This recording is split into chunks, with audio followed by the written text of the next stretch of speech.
Good morning, people. It's the crack of dawn, and this is Joe from the Guna podcast.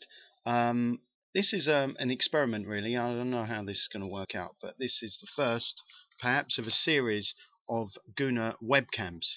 That's the plan, anyway. We'll see how well it works. If you don't like it, just let me know. I mean, you know the email addresses and so on.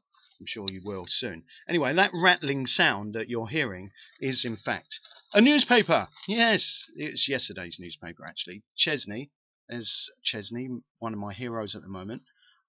He's been in the newspaper criticising Chelsea and also Tottenham. You don't see that in the headline. You can see below. Rosicky will be on. We'll be talking about him later. But what I wanted to say is, in my opinion, Chesney's made a bit of a faux pas here, a bit of an error in as much as criticising our London opponents, London rivals, when it comes to finishing in the top four. It's a bit of a mistake, really, to start saying that the Chelsea dressing room is running the club, even though perhaps it is.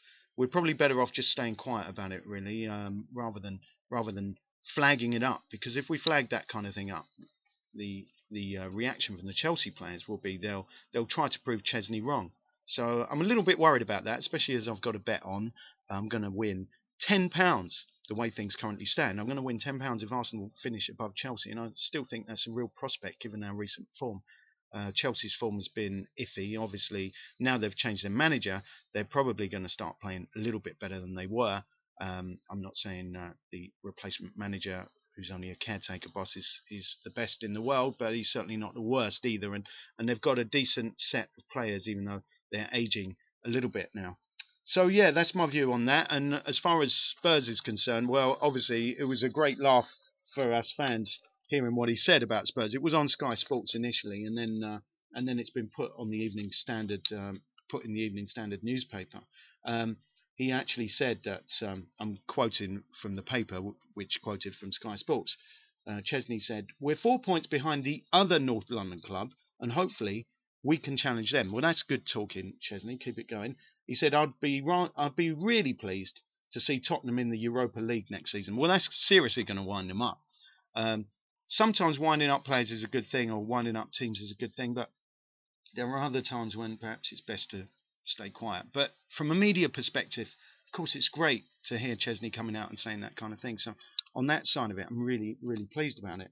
And I was also pleased with our performance the other day. And this is interesting. Calling Rosicky Renaissance man. Well, I'm not so sure he played that well. He scored a very good goal. He took his goal excellently well. Theo, much maligned Walcott, provided the cross, and Rosicky did the rest. And I was very impressed with the way he didn't panic. He side-footed into the net. But let's get it real here.